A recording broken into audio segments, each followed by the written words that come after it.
Today, in a very lopsided world, where there is a complete misunderstanding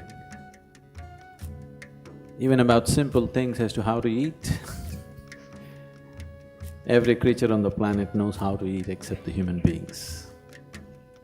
Every creature on the planet knows how to conduct their life except human beings. And we claim we are the most intelligent of the species. So, now this conference called WAS, I think some change needs to happen in terms of when you say spirituality and science, it looks like spirituality is not science. I would say it should be a conference of an academy of spiritual and physical sciences, then it'll become WASPs, it'll have more sting. It's very, very important to recognize, to understand and to perceive spiritual process as a science. As there is a science for external well-being, there is a science and technology for inner well-being. It is only because we as humanity, we as societies, we as individual human beings, we did not invest the necessary time, energies and resources towards the inner sciences, that humanity today is in an extreme state of comfort physically and in an extreme state of distress within. So if true well-being for humanity has to happen, it's very, very important that the spiritual sciences and the physical sciences are given equal importance in one's individual life and in the way nations and the world conducts itself. So, it's very important that we don't say spirituality and science. Spiritual and physical sciences is how it should go. Thank you very much. Sadhguru Jaggi Vasudev needs no introduction today. Maybe 3 years back he needed, because till then he decided not to come out of Isha Yoga center. Once he decided he will go into the outside world. Within a couple of years he has become a universally known, recognized, respected, admired spiritual scientist.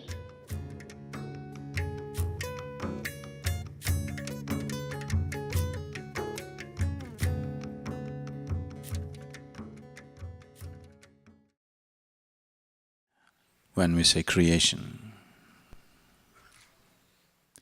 we are talking about creation as we know it.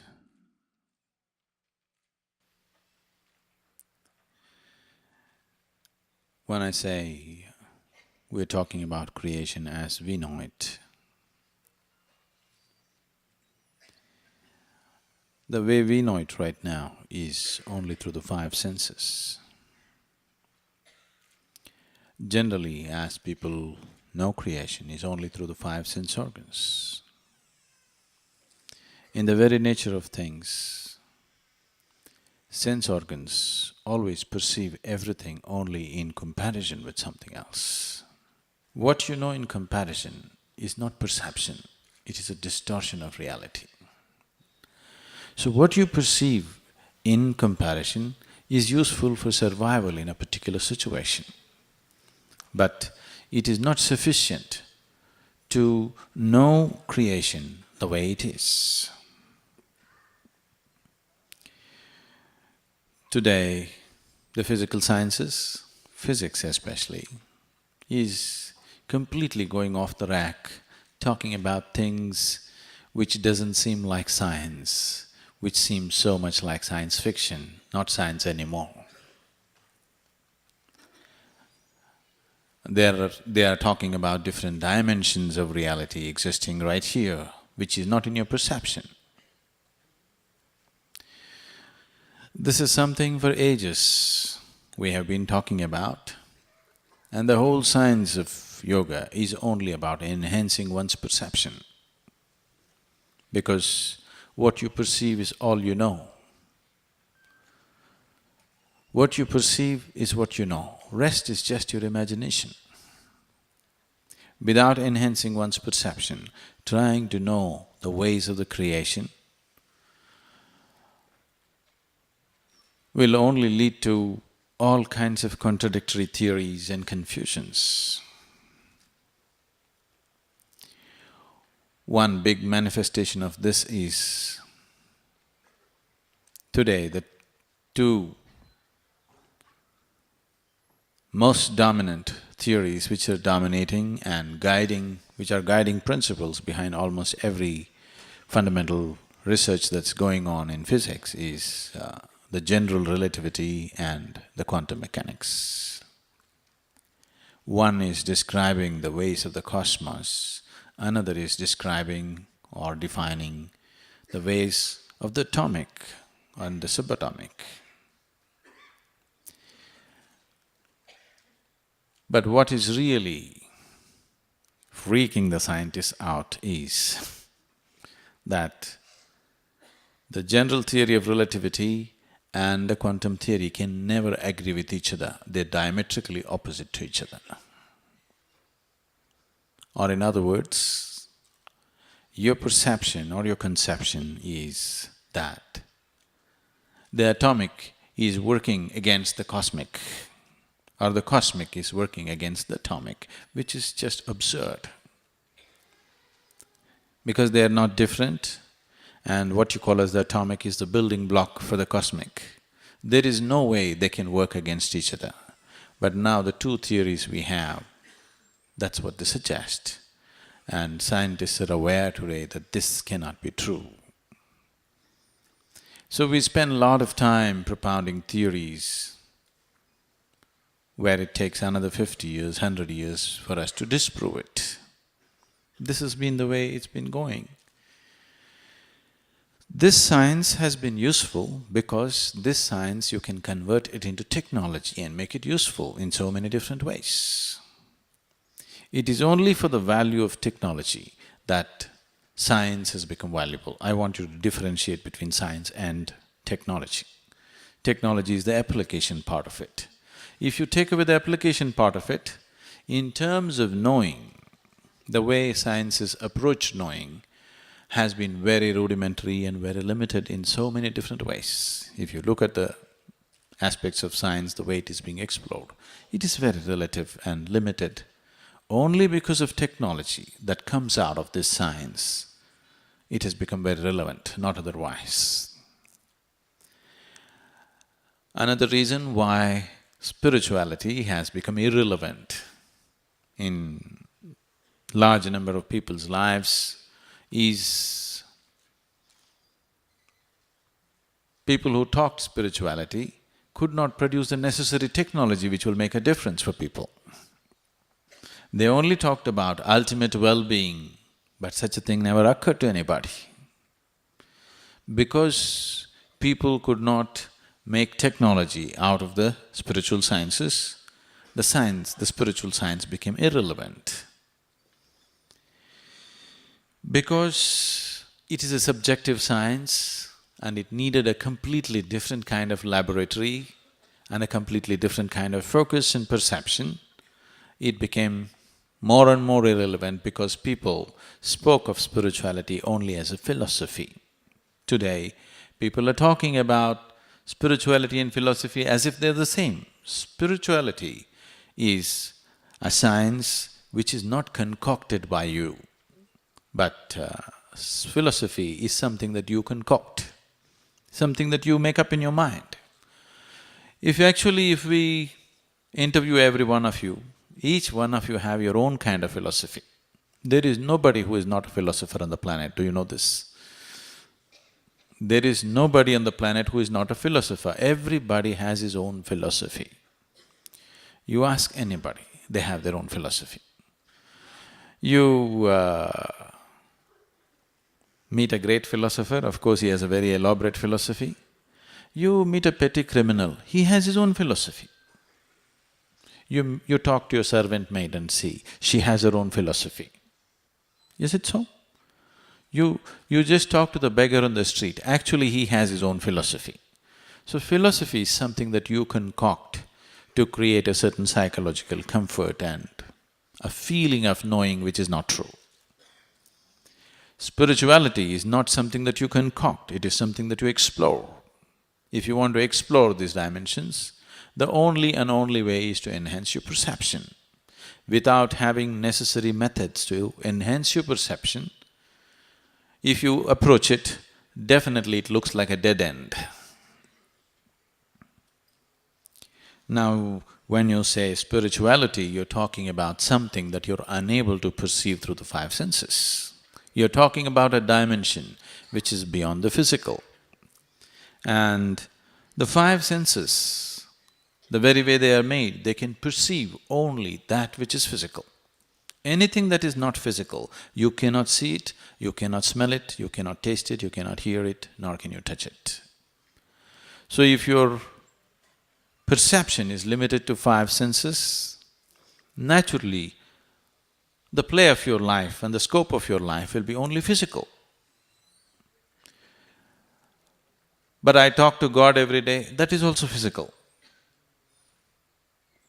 Because God is just an idea for most people, it's not a living reality. No, I feel it in my heart. What you feel in your heart is your emotion, which is also made up by you. The psychological and the emotional states, whatever you go through, can be made up by you right now, isn't it so? Right now you can close your eyes and generate deep sense of love towards somebody. Right now you can close your eyes or maybe open your eyes and look at somebody here and generate a deep sense of hatred towards somebody. You can create whatever you want in your mind, and the way you think is the way you feel. So what is happening in the psychological sphere of your life has nothing to do with the spiritual. Today, unfortunately, the psychological solace is being interpreted as spiritual. To be psychologically in a pleasant state is one of the side effects of spirituality, but it is not spirituality.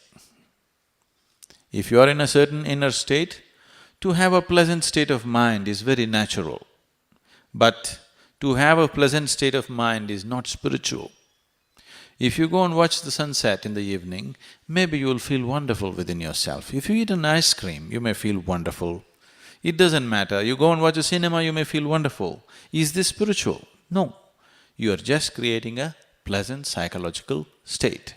Psychological status, whether it is coming out in the form of thought or emotion, is fundamentally all yours. You can make anything out of it. What you call as the physical is not all yours. There are many forces playing upon it. What you call as the spiritual is not at all yours.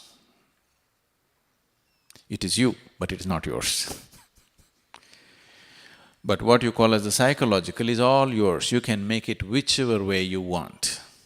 But right now, because people have no even control over their psychological, that has become the biggest problem.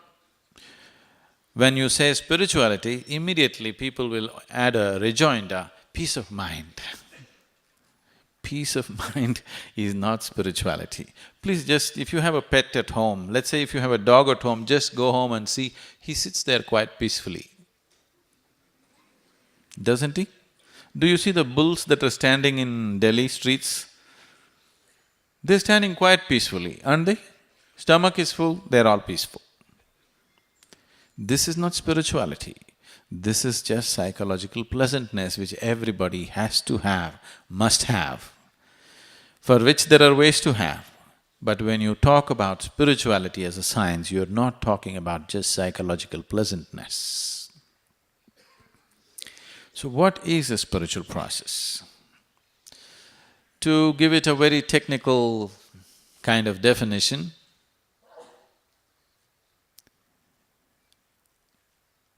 if your experience of life transcends the limitations of the physical, then we can say you're spiritual. Psychological is still physical. When I say still physical, see, for example, the microphone is physical. The electricity that is powering this is also physical, maybe not so, so physical in terms of being able to see, but it is also… what is flowing through this wire is also physical, isn't it? And what is coming out of the speakers in the form of sound waves is also physical, isn't it so? Yes? Isn't it coming and hammering on your eardrums? So, what you call as thought is physical, what you call as emotion is physical. So the psychological is also belongs to the physical realm, but on a subtler space. So what we are looking at as spiritual is a dimension which is beyond the physical, which is the source of the physical. Now, the whole idea of creator has entered human mind only because of our contact with the creation. There was no creation, we wouldn't have thought of a creator, obviously. What is the most intimate part of creation that we know in our life is always this one. See, anything that you experience through the five senses is not happening outside, it's always happening inside because the seat of your experience is within you, not outside of you. Right now you're looking at me, it makes you believe that I am here, but that's not true. Right now, as far as your experience is concerned, these lights are falling upon my body, reflecting, going into your lenses here and projecting an inverted image, you know all the story. So actually you're seeing me not here, but in your mind. You're hearing me also in your mind, not here, isn't it? Not where I speak, but where you perceive it within you. Every experience is within you because the seat of your experience is within you. So this level of perception is sufficient for survival. If survival is all we are seeking, this level of perception is sufficient. If you have started seeking the creator, then this level of perception is not enough. If you want to play in the creation, five senses are more than enough, you can live well. But now your life is not about living well, you want to know the very source of life. Now five senses are not sufficient perception, you need a different dimension of perception. Now this is the most intimate part of creation for you, because this is all you experience. Everything that you experience is only within this. If we have to look at it in terms of how this one has been happening to you, from the day you were born to this day, when you were born you were only this much, now you become this much. This did not happen with any external help. Maybe we gave the raw material from outside in the form of food, but the whole creation process is happening from inside. So what you refer to as the creator, definitely functioning from within you, isn't it? You see? There's a gender problem, but this is a language problem, I'm sorry. If I say, is the creator within you, is he there? There's a problem with the ladies. Is she there? Then there's problem. Is it there? That is also a problem. This is because the language is logical and language exists only between the two dualities. Now with this, you can't play spirituality because that which you call as spiritual is beyond that comparison. Because your sense organs always perceive everything in comparison, everything is dual. And without this duality, there is no survival. Survival is possible only if you learn to do and juggle the duality well. Only if you learn to do the right kind of circus with the duality, you survive well.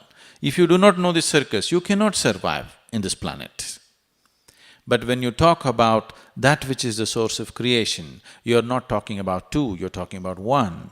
So the gender becomes irrelevant, all your understanding of… logical understanding of life becomes irrelevant, and your perception through the senses becomes irrelevant. Now, if this is the way, then we should not try to think what it is, because if you try to think what it is, whatever we think only comes from what we already know. All our thought is functioning from the data that has already been fed into it. One cannot perceive the nature of the creator by thinking about it. If you think about it, you will hallucinate after some time. It can create psychological well-being. For most people, largely, God has been taught to them. Depending upon what kind of community, what kind of society, which part of the world, accordingly different types of gods have been taught to them. They believe it. So because they believe it, they think about it naturally, and it can become a very strong thought process which gives them certain sense of stability, comfort, confidence above all, but no clarity. Confidence without clarity can be disastrous. You can't see clearly, but you're very confident. Could it be disastrous? Yes? Do you see, your vision is not clear, but you're very confident driver. Is it going to be disastrous? Because what you need is not confidence, what you need is clarity. If you see things clearly, if you see everything the way it is, then you walk through the world effortlessly. You can do things with confidence also. Now, you want to cross a busy street, whatever is your sect or religion. Anyway, everybody has their own mantra. You say Hail Mary and run, or you say Jai Shri Ram and run, or you say Allahu Akbar and run. Busy traffic is going on at high speed, you just run across, shouting your mantra. You may make it. Yes, you may make it. Many times people make it, because quantum physics is also going about saying everything is happening by chance in existence. But if you try it a few times, then we will have to scrape you off the highway. If you see things clearly, then you cross the street, no confidence is needed, you simply cross the street. If you see everything clearly the way it is. So the same thing, if you want to cross the street from the physical to the spiritual, what is needed is not belief. What is needed is not confidence. What is needed is not imagination. What is needed is clarity. How to bring about this clarity is the only question. Instead of striving for clarity, people are always striving for confidence. God is holding my hand, you feel confident. It makes you very confident. And this confidence has destroyed the world in so many ways. So many ways. If you do something stupid today in your life, tonight your intelligence will bother you, why did I do this? But if you believe in something 100% and you believe you're doing God's work or whatever, then you are utter confidence. Whatever nonsense you do, you have no regret at all. You can go on doing it with total confidence because God is endorsing your stupidity. So where is the need to hesitate about anything? No hesitation. But if you do something stupid by yourself, it definitely bothers you, isn't it? And that's the function of the intellect, that it has to bother you. If you do something foolish, your intelligence has to poke you and bother you every day, then only it evolves, isn't it? What started as a spiritual process is one time slowly became organized into a certain form and has created so much nuisance and division. Humanity is divided almost permanently, you know. It's… when you look at it, when are we going to put it together, it looks like a faraway reality. It's all right to dream, it's all right to have a vision, it's all right to work for it, but when you really look at the world's human reality today, when are we going to put all the world together is a big question, isn't it? Because they're so deeply divided. Any other division, you are this party, that party, people can change parties very easily. But once you believe something as God's own stuff, changing is very difficult because it is heaven endorsed, very, very difficult. And this is the biggest impediment for spiritual process to happen. If spiritual process has to become a common reality for everybody, it's extremely important that it is presented as a science, as a scientific method. See, today your intellect is made this way. Only if I speak something logical, you will listen. If I speak something illogical, you're unwilling to listen, isn't it so? Yes. That means only the ways of the modern science is acceptable to you. Anything other than that is not acceptable to you. So it's extremely important that spiritual process also is clothed in the same logical clothing because intellect is a large part of you.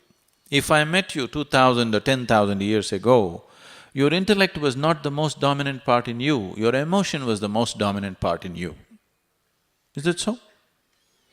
If I happen to meet you 10,000 years ago or even 1,000 years ago, your emotion would have been the dominant factor, not your intellect. But today, things have changed and your intellect is the dominant factor in you. Once your intellect is dominant, anything illogical it cannot come to terms with. No way it'll come to terms with. At the same time, the greatest intellects on the planet who have become great scientists, now they are taking you to an absolutely illogical spot. Absolutely illogical spot. What is coming out as a combination of this general theory of relativity and quantum theory, and which is… people are trying to propound it as a string theory, is pure science fiction, or it is like… I don't know if you watched those old movies, what are those, Maya Jal and what are those? What is that N.T. Ramarao movies were coming where people will appear here, disappear there, come here, go there, you know, the same man is in 10 different forms he takes on, all these things. Scientists are beginning to talk like this movies now because they don't have perception for this, but their mathematical calculations is giving them a feeler of what is to be expected. So spiritual process is a way of exploring the interiority, exploring that dimension which is the source of the physical. There is a whole science and technology for this. The reason why it has become ridiculous in many ways is… one thing is because we did not, or over a period of time, the necessary institutions did not survive. The necessary investment in terms of time, money, intellect, resources, people did not happen in that direction. So all kinds of people, anybody who reads the second chapter of Bhagavad Gita becomes spiritual today. Yes, because it's very easy. Now you can talk things that nobody can… a kind of logic which is unbeatable, you know a kind of logic which is totally unbeatable, but nothing spiritual about you learning a book. Maybe the person who spoke the book is talking about something else, but you reading the book and knowing it logically, there is nothing spiritual about it. If you intellectually incline yourself, you're paving the way, that's all. The road is not the destination, isn't it?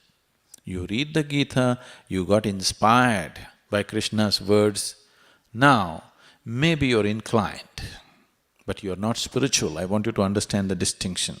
Spirituality means a dimension beyond the physical has become a living reality for you. For you, the Creator is not somebody who is sitting up there. Creator is not somebody that you look up to. Creator is not somebody that you pray to. Creator is not somebody that you dream of or imagine. It is a living reality, like your breath and your body. The source of creation also functions within you every moment of your life. If this happens, then we say you're spiritual, otherwise we say you're on the path. Now you want to go to a dimension which is beyond the physical, through a physical means, it is not going to happen. You need a perception which is beyond the physical, only then you approach the dimension which you refer to as spiritual. The reason why this has not happened the way it should have happened, especially in this country, which has such a large body of spiritual work behind it. When Mark Twain, you know Mark Twain? When Mark Twain visited India for over 3 months, he had a good guide who took him around to the right places. And when he was leaving, he said, anything that can ever be done, either by man or God, has been done in this land. This is probably one of the best compliments India has ever received. And it is so. You might have lived in India without knowing the real heartbeat of India, because in every possible way that you can explore the inner dimension, it's been done. Nowhere else on the planet has ever such a thing has happened. The volume of spiritual work that has happened in this land. In spite of that, why is it not alive in a real sense, being alive in everybody's life? Is simply because we did not, or those institutions which transmitted this kind of knowledge did not withstand the rigors of time and history, and it crumbled. And later on, for whatever reasons, we did not invest the necessary investment to make these things happen. Especially today, because people are talking in terms of, everything is fast food and fast whatever. Without investing the necessary time or effort, people want to do things. Because of this, spiritual sciences are becoming more and more ridiculous. On the street side, without any commitment, people want to do spirituality. Because of this, because it became a commercial force by itself, because it became a product that could be sold and bought, it became loose. Because a subjective dimension cannot be approached without the necessary focus. In the sense, see, for example, can somebody tell me what's the greatest movie that you ever saw in your life? A cinema. Okay. Okay. Do aankhe bara hath, whatever. So it had why you are saying it's the greatest movie is, it had a big impact on you. So you went into the cinema theater, you sat in that dark house, breathing everybody else's exhalation, breathing in everybody's exhalation, sat there glued to the screen. Instead of this kind of arrangement, instead of this kind of very focused arrangement where everything else was cut off, dark room means everything else is cut off. Your whole attention is right there on the screen. Instead of this, let us say, you're driving on the street, every advertisement hoarding that you see turns into your video screen and everywhere it's playing. You are driving, once in a way you watch Do Aankhe or Bara Hath, and you saw the movie like this. Would it have the same impact on you? Even a simple cinema needs a focused approach, otherwise you will miss the whole point, isn't it so? It's just two-dimensional. Cinema is just two-dimensional, and that needs total attention, otherwise you'll miss the whole import of what it is. When this is so, when you talk about spiritual, out of which every dimension in the existence has come out of, you need absolute focus. And right now the necessary dedication to create this focus and dedication is what is missing.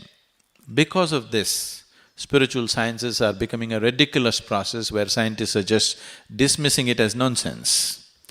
But slowly it is getting its foothold here and there. Somebody was mentioning 3 different fora. One is the World Economic Forum. For the first time, such a thing was unthinkable just 2-3 years ago. For the first time this year, they have a session called Spirituality and Science. This was just unheard of. World Economic Forum is supposed to be totally of a different scale and no question of spirituality there, but for the first time science and spirituality segment has come up there also. Because scientists are they're facing a wall, they're not able to look beyond that. they need some help somehow. How to go beyond this? Because the physical stops at a certain point, how to explore beyond that? Because if you do not explore that, everything that you have explored in the physical seems all contradictory and mixed up. Now, exploring spirituality, what it means. See, if you just move your hand like this, you can feel the air, which normally you did not feel, isn't it?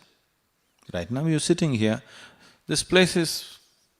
there is air, but you can't feel it. Though you're breathing it, you still can't feel it, but if you just move it, you can feel it. Suddenly, little movement that you created with your hand, you are able to feel something that you could not. You are perceiving something that you normally do not. So similarly, that which is the source of this creation, if you want to feel it, you have to create a little moment inside. Without that little moment, you will not feel it. You have to create a certain dimension of intensity inside. All yogic sadhana is only towards this. Yoga is not about giving you therapy. It is not about your backache or headache or asthma or whatever.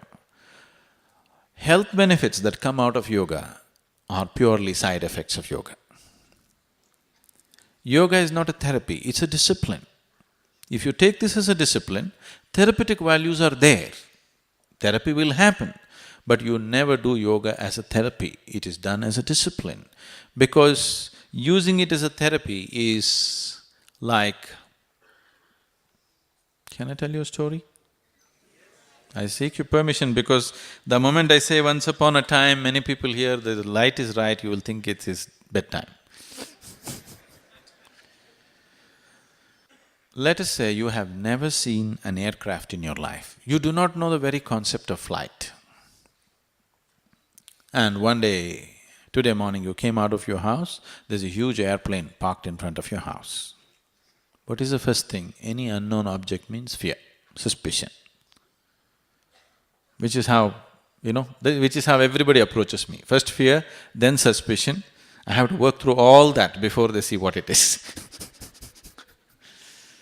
An airplane also faces the same thing because it's a new dimension. First fear, then suspicion, but then the braver lot of you go and by chance you opened the door and went inside.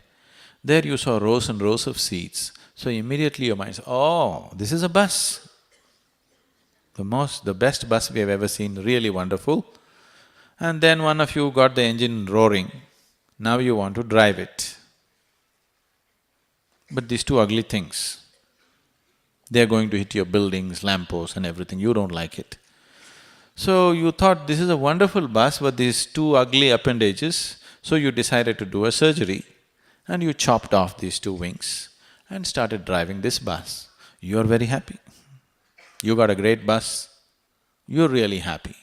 But somebody who knows what it means to fly, if he sees you driving an aircraft with chopped off wings, he will cry. So, that which can be a ladder to the divine, if you use it just to cure your backache, I'll feel like crying. But I am not belittling your backache. When you have backache, that is the biggest thing.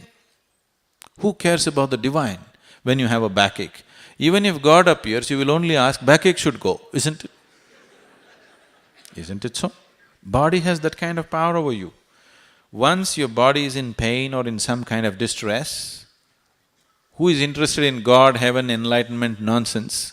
The only thing that matters is, right now, this problem should go because body has such a power over you.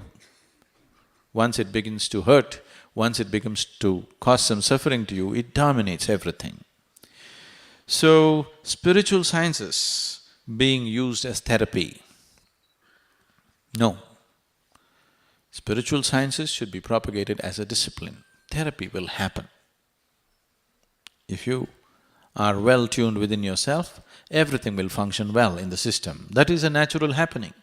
But using parts of spirituality as a way to cure yourself of something or this or that, you will only complicate your life in so many different ways because this broken up spirituality, this spirituality which people want to do in segments and just for a particular benefit, could complicate life in so many different ways. I will not go into that aspect, but now we are talking about an academy for spiritual sciences.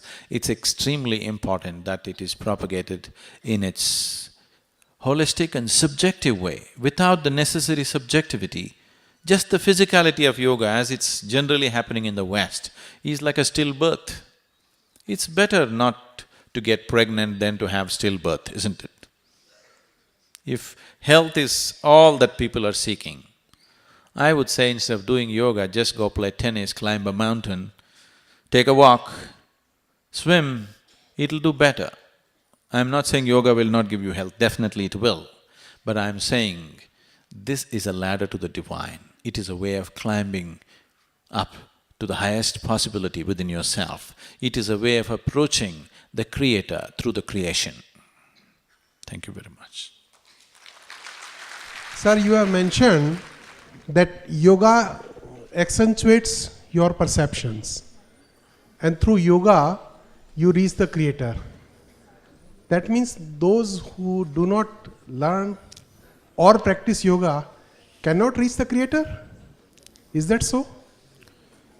No, because there is nobody who is not practicing yoga.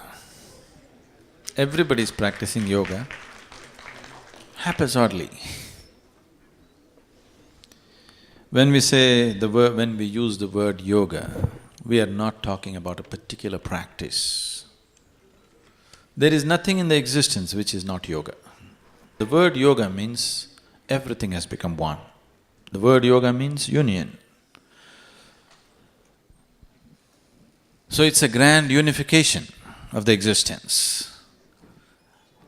When we say yoga, we are talking about a level of perception where you have seen everything as one. So, you're sitting here, this is a kind of yoga. Just being able to sit in one place is a kind of yoga, and that's what most of the yogis did, isn't it? Just sit in one place. You're breathing, this is another kind of yoga. But are you doing yoga systematically or are you doing it haphazardly? That's the only question. But you're doing some yoga, isn't it? Your heart is beating, it is a kind of yoga. But is it happening in the best possible way? That's the only question, isn't it? So, if I do not do yoga, does it mean to say, I have no possibility? No.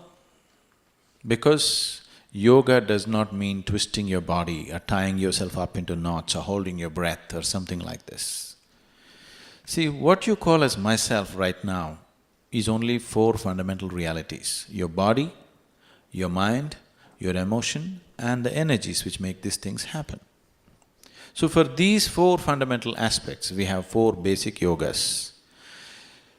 This is known as Jnana Yoga, Bhakti Yoga, Karma Yoga and Kriya Yoga. Jnana means yoga of intelligence, Bhakti means yoga of emotion or devotion, Karma means yoga of action, Kriya means yoga of transforming your energies. Is there anybody here who is not doing these yogas? All of you are doing it. To what extent is the only question, isn't it? So, now we are talking about approaching these four activities which you are anyway performing with better understanding in a more systematic way so that it yields the necessary result. So can there be realization without yoga? No, isn't it? Sadhguru, namaskar to you. I am Colonel Sharma from Indian Army. I have one question to you. Supposing a hypothetical question, like supposing Krishna, who is supposed to be Yogi Raj, or Mahayogi Shiva, all our gods are supposed to be great yogis. Supposing you climb your ladder of yoga so much, evolve so much, your consciousness evolves so much, is it possible that you become creator yourself? Like gods, they have become. You create your own creation. It's possible to reach that state? Now, I'm looking how to make it logical for you, because if it's not logical, you will not like it.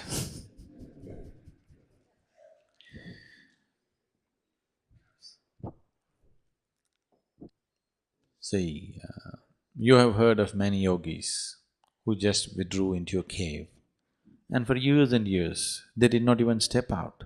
They did not even have the need to open their eyes and look at the sunrise or sunset. Yes? You yourself are a human being, and if you close your eyes for 2 minutes, you want to… Right now, if I ask all of you to close your eyes and simply sit, you will see within a minute's time, half the people will be scanning with one eye open, not the third one, I'm talking one of these two. Because it is so intrinsic in you that everything that you have wants to find an outward expression. Because your perception is always by receptivity through the five senses, so it wants to have an outward expression all the time. When this is so, how is this that this person is simply sitting like this for hours or days or months or years? Why and how?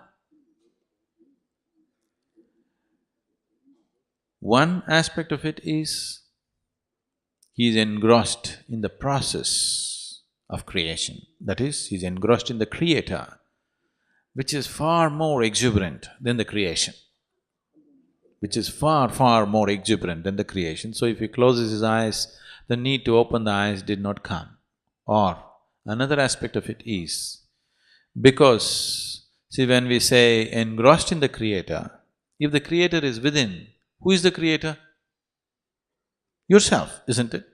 And once that has become your living experience, you can create a whole existence of your own. In a small cave, I have been into such places. In a small little cave, somebody's got a whole universe going, really. This may not make sense logically, but today science is proving to you that the small and the big are a big mistake. There is no small and big, there is no time and space.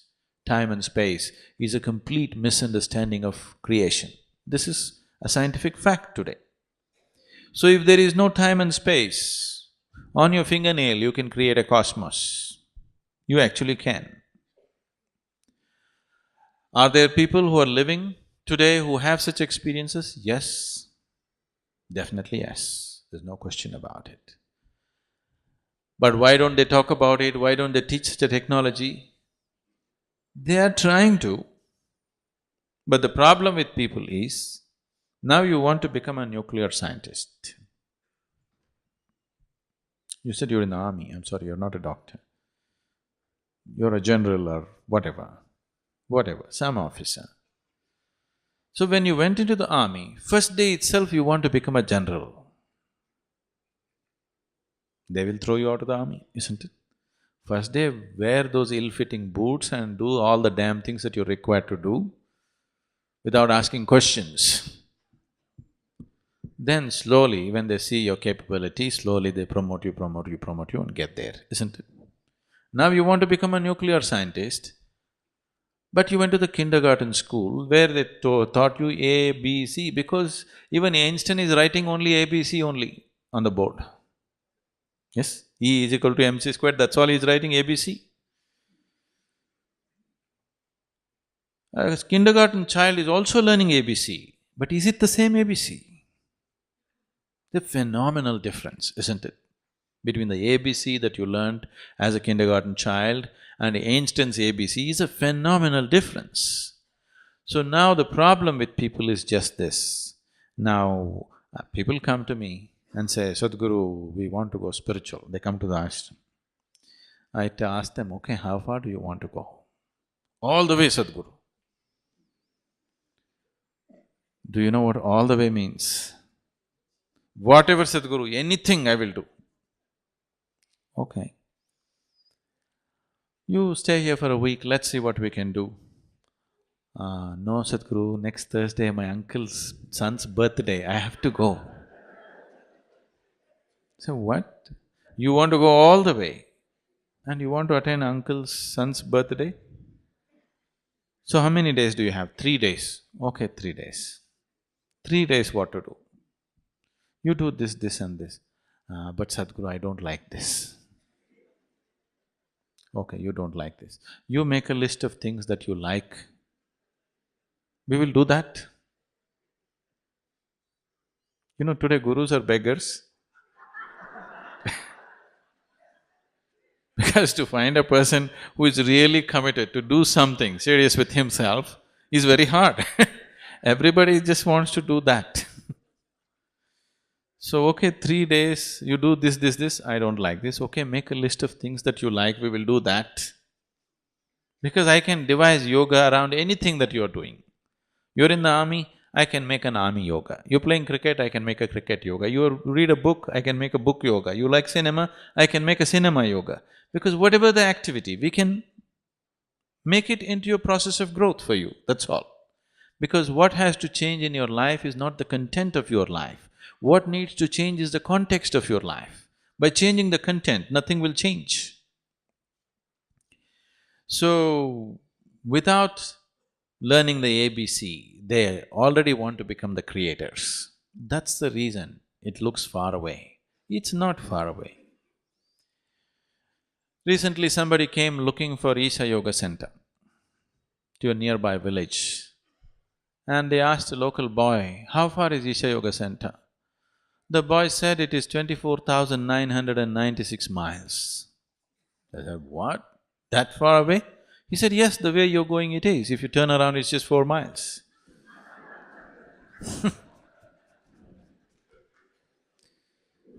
So, from creation to creator looks far away because you're turning in the opposite direction.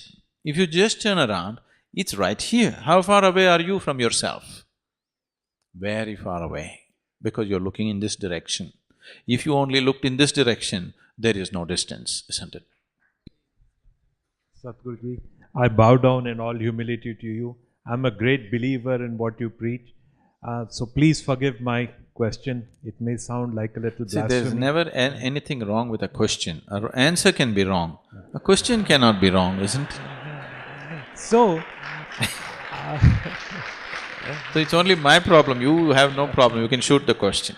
I'll keep it very brief. You talk that spirituality is a science, spirituality is an exploration, spirituality is a discipline, right? For us common people, who have to practice this, you said look within yourself.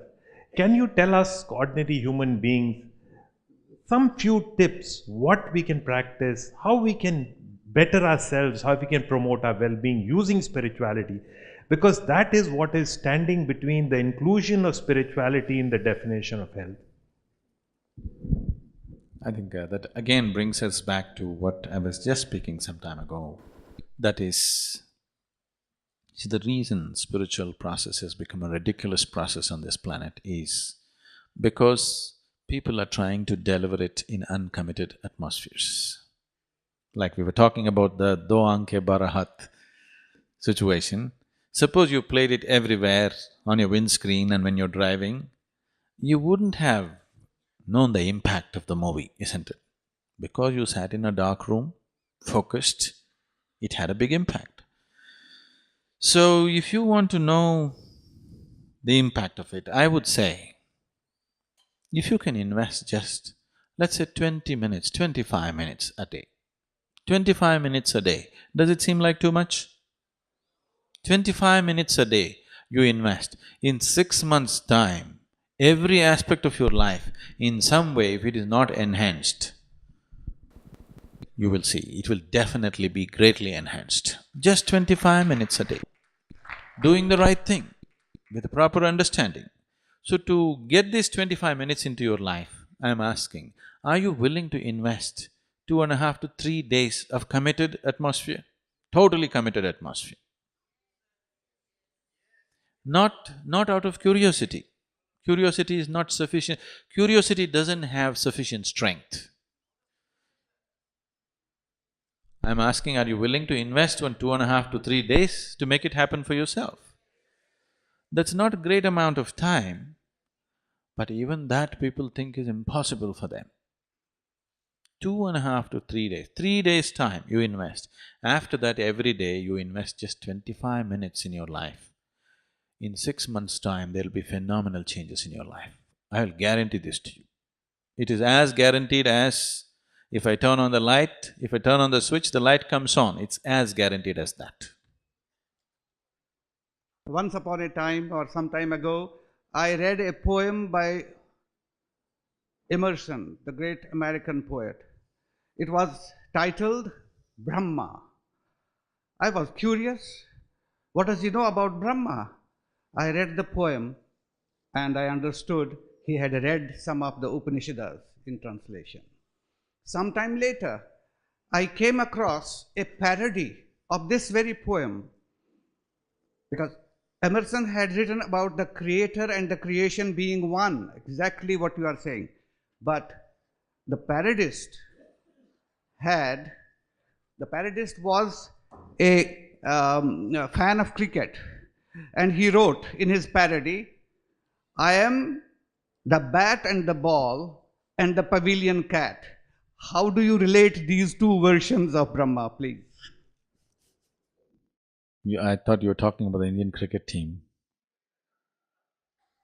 When he asked the question, when I said yoga means union, it just means that. You're the bat and the ball and the catch and everything. To put it into more mundane terms, into what you call as scientific terms, medically scientific terms. In the recent times, much research has gone into the human brain. One particular Israeli scientist has been doing a lot of research into human brain in a particular direction. And what he found was that there are millions of cannabis receptors in human brain. Cannabis means,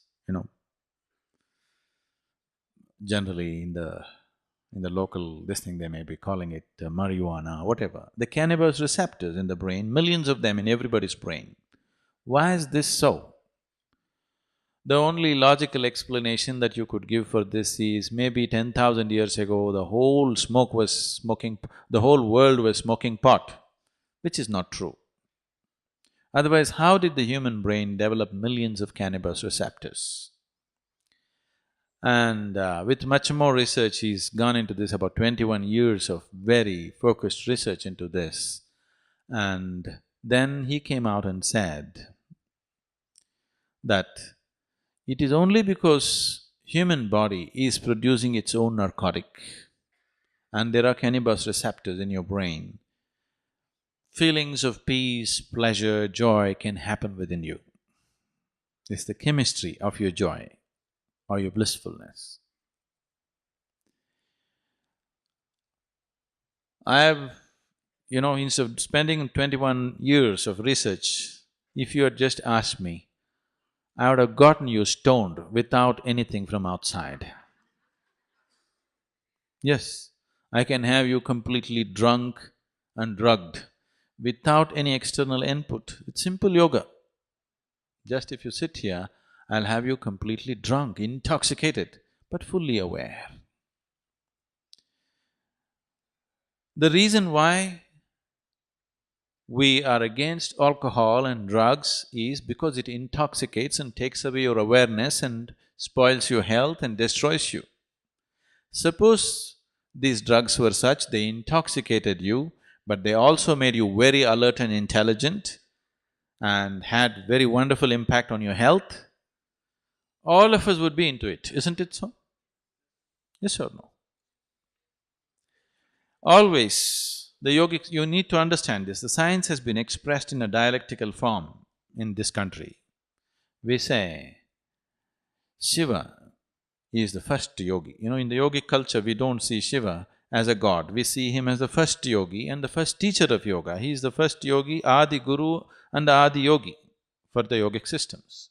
And he is a great yogi who sits in great alertness, at the same time he is a drunkard. He is a smoker of pot. He is all the time intoxicated, at the same time fully aware and alert.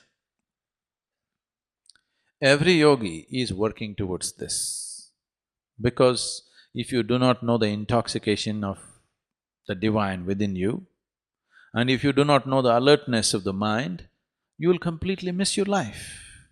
The only way to perceive life at its best is you are intense and absolutely relaxed at the same time. Right now the problem with most people is, if you ask them to be intense, they will become tense. If you ask them to relax, they will become lax. Both in laxity and tension, you will miss life, isn't it? Yes or no? Both in laxity and in tension, you miss life. When you're intense and absolutely relaxed, this is only possible if you're absolutely aware, at the same time you're absolutely drunk. So this is how we describe the first teacher of yoga. He is a drunkard, but a great yogi. And in many ways, every yogi is just that, he is a drunkard and a great yogi. I can get you drunk without alcohol, without any drug, with your own system. So, you're producing your own narco, consuming your own narco, and it has a tremendous impact on your health, well-being, mental alertness, perception, everything. So are you the ball and the bat and the catch also? Because that's how the system is made. That is how the atomic is made, it is self-contained. That is how the subatomic is made. That is how the individual is made. That is how the cosmos is made. Right now, the biggest contradiction and the problem with logical thinking, the height of irrationality of rationale is relativity and quantum theory. One is talking and describing the ways of the atom, another is talking about the ways of the cosmos, and they're diametrically opposite to each other. This is the height of irrationality of the rationale, isn't it so? So your rationale is useful only for survival. If you're seeking anything beyond survival, you have to be the bat, the ball, the catch and the sixer too. My question is, we are individually creator for ourselves. Is there any universal creator? And if we have to vibe with the universal creator, again yoga is required, or there is no universal creator? Thank you. The universe is there, obviously it was created. There is creation, so obviously it was created. The question is only whether you created it or me. That's all the struggle is. But it's created, there's no question about that, isn't it? So it is created. So instead of assuming all kinds of things about the nature of the creator, the only reason why we thought about the creator is because of the creation. And creation is the only doorway to the creator. If you distance yourself from the creation, you also distance yourself from the creator. Every atom in the existence is a doorway to the creator, if you are willing to open it. Sadhguru, this morning's discourse, one thing stood out was that there is a lot of anger in the world today, and anger is fueling turmoil in the world. Can spirituality help that, and what is the way even individual can be controlled, his anger can be controlled? Thank you. So, there is anger in the world.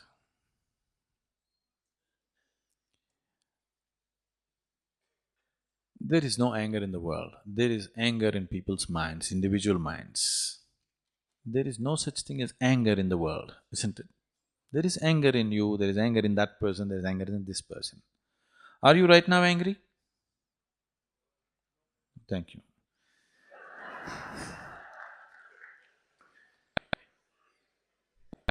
Right now you're not angry, that means there is no anger in this hall right now, isn't it?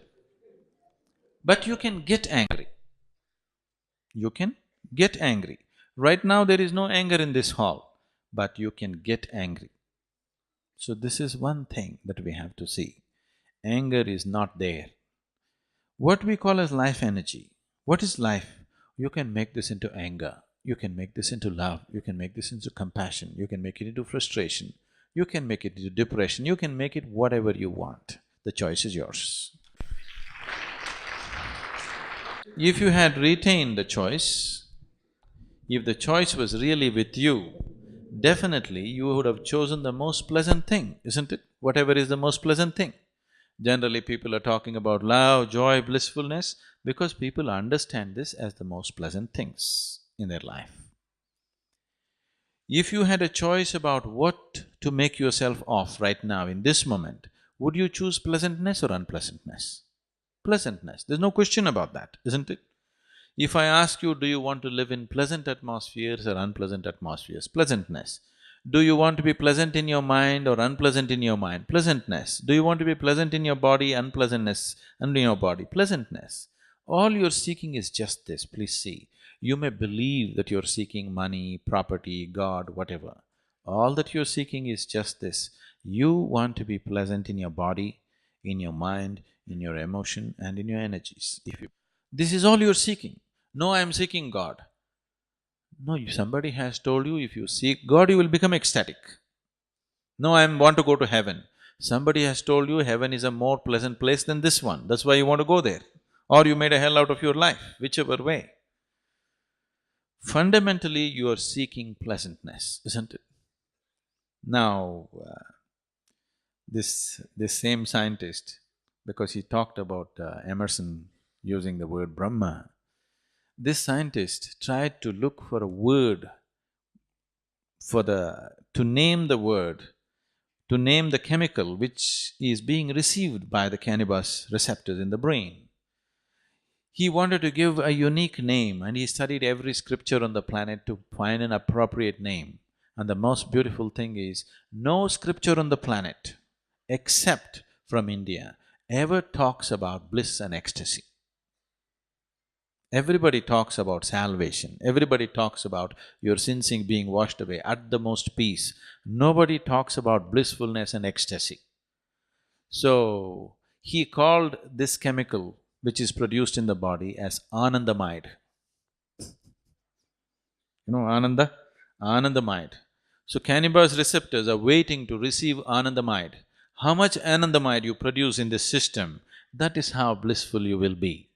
It can't be taken… If you take it in the form of an injection, you will become an addict.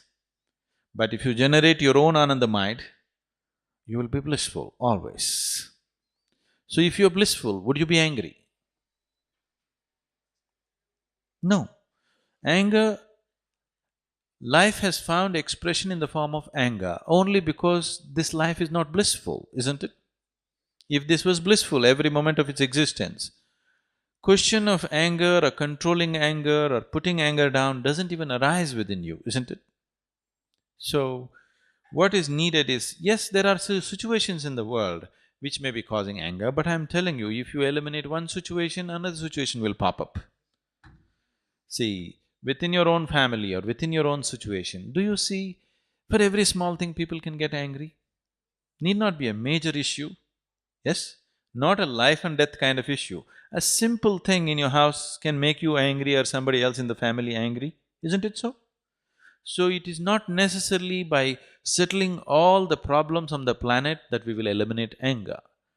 First of all, if we teach ways of joyfulness and blissfulness right from childhood, we have not focused on this. As a humanity, we have not focused on making our children joyful. If they're making lot of joyful sounds in the house, usually adults will go and say, "Shut up." We have not encouraged joy and bliss as a part of our life. If people were more joyful, did you have to talk about controlling anger? It wouldn't come, isn't it? We need religions of joy, we need politics of joy, we need economics of joy.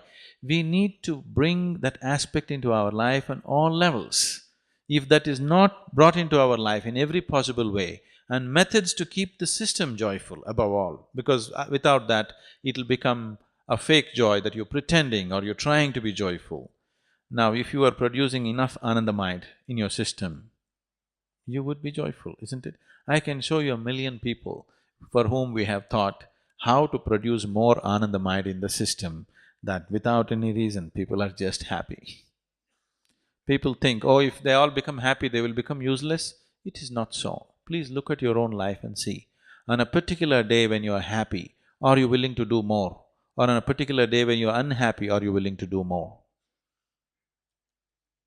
When you're happy, you're willing to do anything, isn't it? When you're unhappy, you have to drag yourself through life.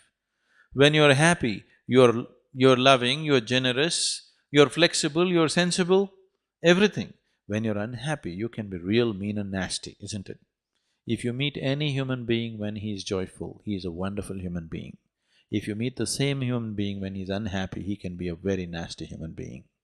This is so with every human being, isn't it?